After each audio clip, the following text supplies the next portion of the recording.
I got a lot of things to talk about tonight. First of all, I've stopped smoking weed. With black people, you didn't let me finish, motherfuckers. God damn. I'm sorry, black people, to break the news so publicly, but I can't smoke with you anymore. Every time I smoke weed with my black friends, all you talk about is your trials and tribulations. I'm sick of that shit. I got my own problems. Nigga, that's a waste of weed. I'm smoking weed to run away from my problems, not take on yours. From now on, I smoke weed exclusively with white people. Calm down, motherfuckers. You win by default. You got good weed conversation. All white people talk about when they get high is other times that they got high. I can listen to that shit all night. Dude, remember at Frank's last week? It's fucking smashed, man. And catalogs everything they drink. 2 shots of Jaeger, tequila, 4 bong hits, man, beer, cheeseburger. That shit is great. Only bad part is you cannot pass out around white people. Every time white dudes pass out around each other, they always do some borderline gay shit when the guy's asleep. Frank fell asleep, so we like stuck a carrot in his ass and put shaving cream on his balls. Like, why, motherfucker? Why would you do that to a friend of yours? He trusted you enough to sleep around you. You gonna put a carrot in his ass? Is that nice? I tell you right now, if I put a carrot in a black dude's ass, a nigga will kill you when he wakes up for some shit like that. That is an automatic death sentence on the street. It's a rap for you. I'm gonna kill that motherfucker. I thought y'all was friends, baby. What happened? I fell asleep at his house, right? We was drinking, and I fell asleep at his house, and while I was sleeping, right? I'm just gonna kill that motherfucker, all right? That's all you need to know. And fuck carrots. But everybody's getting along.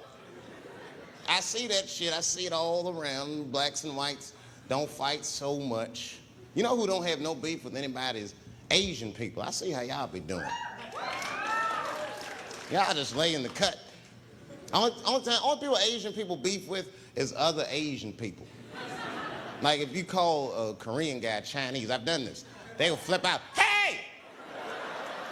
What make you think I'm Chinese? I am Korean. I look Chinese. Yes, motherfucker, you do look Chinese. That's why I said it. It's an accident. Nigga, to the untrained eye, you all look Chinese to me. It's a mistake. I'm not trying to offend you. Some people say all black people look alike. We don't get bent out of shape. We normally just call those people police, okay? Just learn to live with it. That's all I can tell you. Everybody's afraid of police now. I'm scared to death of these police. I am, nigga. I got a police scanner. First money I got, this is the first shit I went out, bought me a police scanner. I just listen to these motherfuckers before I go out, just to make sure everything's cool. You hear shit on it. Calling all cars, be on the lookout for a black male between 4'7" and 6'8". Staying in the crib tonight, fuck that. Gotta work on that alibi for a minute. Every black person needs an alibi. I do them impromptu joints. If I'm by myself and need an alibi, I'll just open up the windows in the apartment, turn all the lights on, start beating off right in the window. Look at me. Hey, everybody, look, it's me, Dave Chappelle. I'm crazy, I'm jerking off. Note the time, motherfuckers. It's 2:35. Look at me, I'm jerking off in the window, 2:35. Comedian Dave Chappelle is June 10th. Note the time.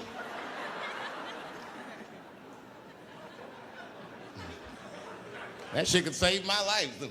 Officer David Chappelle couldn't have done that. I saw him in his window masturbating from 2:35 to 2:37. I'm certain of it. He was standing on a clock and holding a calendar and today's paper. Fuck, I need an alibi. I can't be no celebrity. This shit is just the worst. I'm seeing it. I can see why. I see why stars are crazy, man. These motherfuckers. I went to Disney World with my kids, which is a big deal for me. I don't get to see my kids so much. I do Chappelle show 20 hours a day, sleep for like half an hour, raise my kids for 10, 20 minutes, and I go back to work. Now, This particular day, I got to hook up with the kids. We went to Disney World. Everybody at the park. Fucking everybody. Hey, I'm Rick James, bitch. Hey, I'm Rick James, bitch. It's like, hey, man, hey. You mind not calling me a bitch in front of my kids? Time out, motherfucker. We take a day off. Even Mickey Mouse did it. I said, this is the most unprofessional shit I have ever seen in my life. Rick James, bitch. Oh, I was fed up. I caught that motherfucker with an uppercut. Bop! Knocked his head clean off. Everybody was screaming. Oh my God, oh my God. Mickey Mouse is Mexican.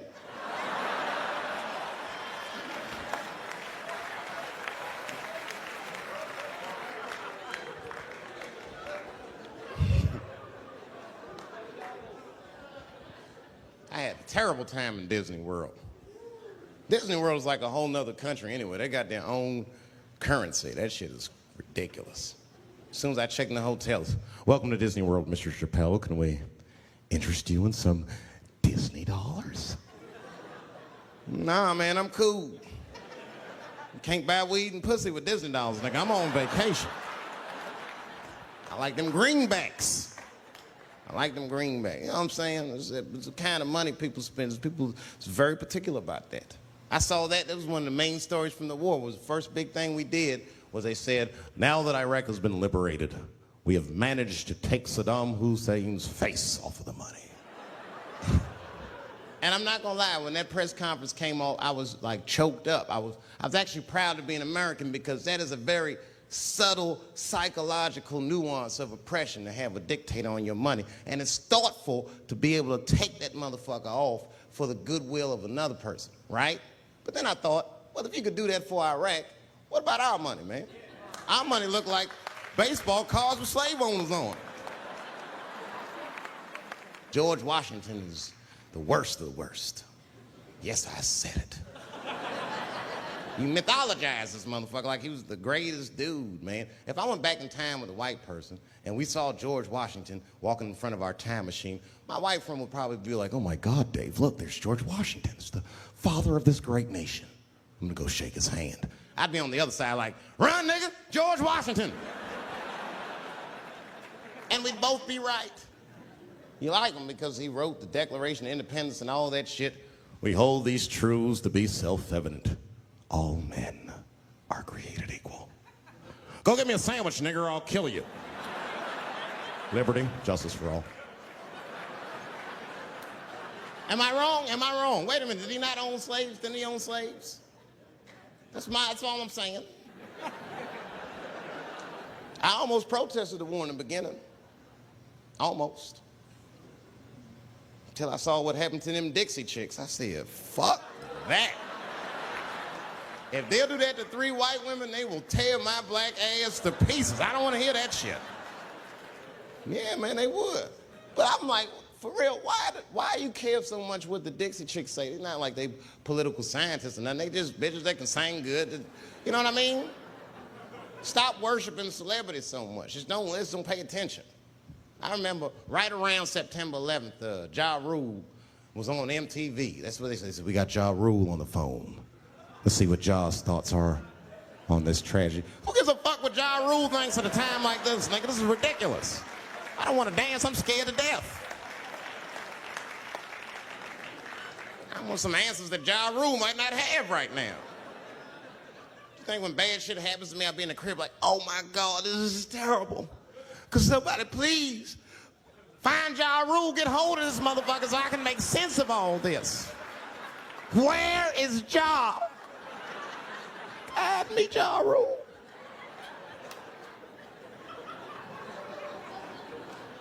I don't even know why people listen to me. I'll say anything, nigga. I've done commercials for Coke and Pepsi. I don't give a fuck what comes out of my mouth. I just say what it takes. Whatever it takes, that's what I'm saying. If you want to know the truth, can't even taste the difference. Surprise! All I know was Pepsi paid me most recently, so tastes better. It's pretty much how the game goes. I'm just being real, man. There's too much goo-gagging over celebrities. People don't know what's fake and what's real anymore. That's why Bill Cosby got in trouble.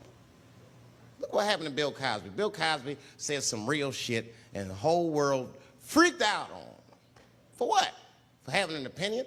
Just because he was selling pudding pops for the last 40 years, people forget that he's a nigga from Philly in the projects, and he might say some real shit from time to time.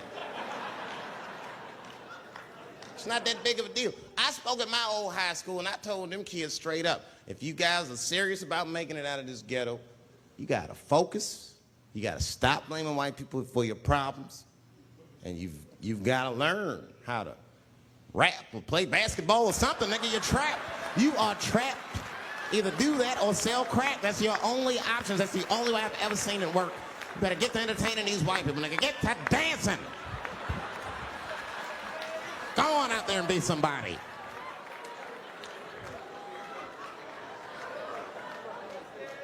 I just hope they listen.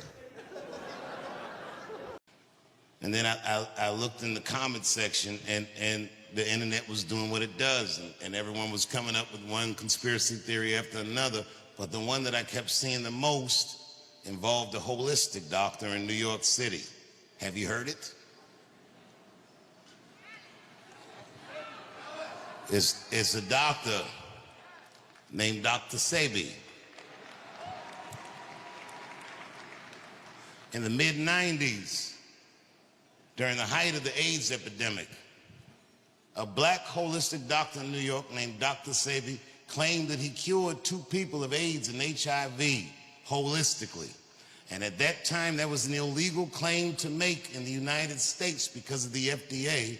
So the federal government took Dr. Sebi to court, and New York State took Dr. Sebi to court. And Dr. Sebi beat both cases.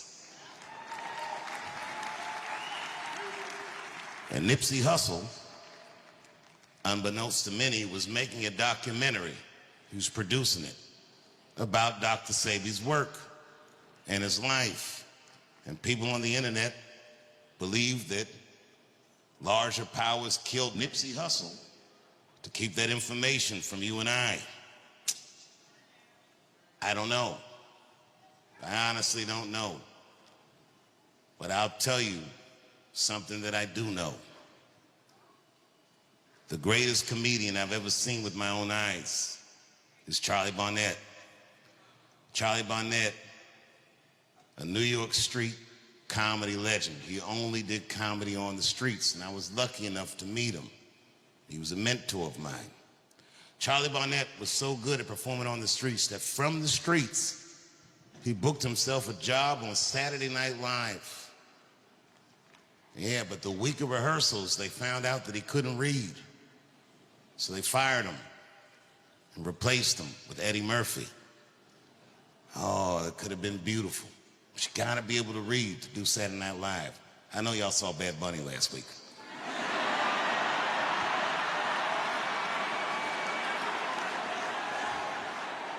I'm not knocking him, and that nigga's reading, you know what I mean? Charlie Barnett wasn't deterred. He kept pushing.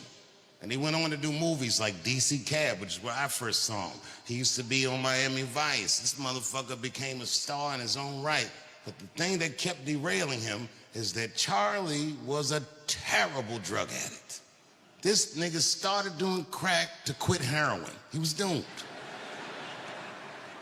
He learned how to do street comedy from a guy named Swami X, and Swami X didn't just teach him how to do comedy, he taught him how to get high, and Charlie never could shake it.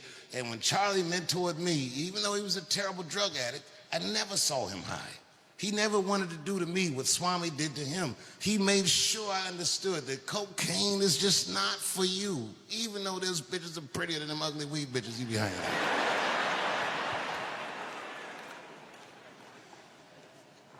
One night, I saw Charlie in a comedy club, and he looked terrible. And this guy would avoid me if he was getting high, but I'd never seen him look this bad.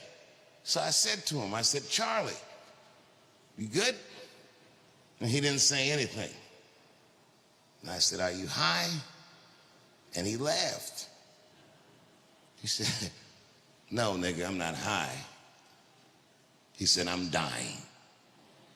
And I said, what? And he said, I'm dying. I have AIDS, and I'm dying. Now, I must have been 18 or 19. I never met nobody that I knew of that had AIDS, but I gotta tell you, that shit had me shook. And then I started thinking of all his jokes, and he was hinting at it for years. The nigga used to have a joke where he said, I took an AIDS test yesterday, I got a 65.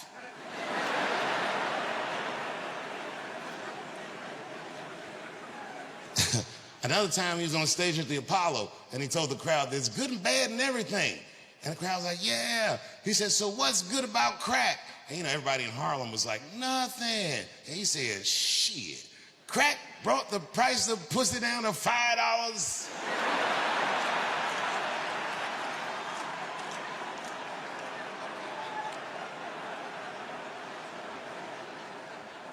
But when he said he had AIDS, I was so shocked that I looked at him to see if he was joking, and I knew. I said, he's serious. And I said, fuck that shit. He said, what you mean? I said, you're not gonna die around me, nigga. That's not your destiny. He said, what are you talking about? And I took Charlie Barnett to Dr. Sabi. This is a fact. And Dr. Sabi treated Charlie Barnett for 3 months. This is a crazy story. I could make a whole movie about it. It's a long story, so I'll spare you, but the point of the story is Charlie died of AIDS.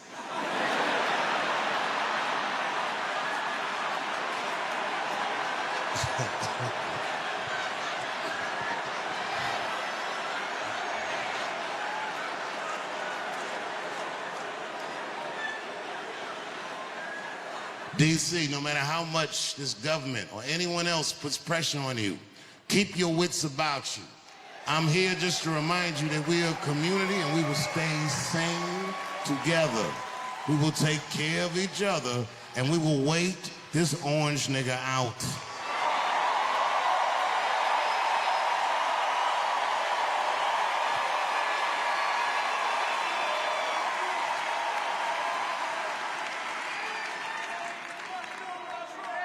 The fear that I have for myself, that I need you to protect me from, is co-option. My voice has become more powerful than I intended it to be.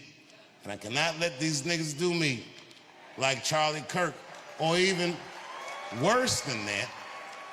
What if these niggas trip me up somehow, co-opt me, and then make me say the things that they want me to say? Well, we can't have that. So, just in case, we need a code. It's gotta be something that I can say so that if I say it, you know that these niggas got me.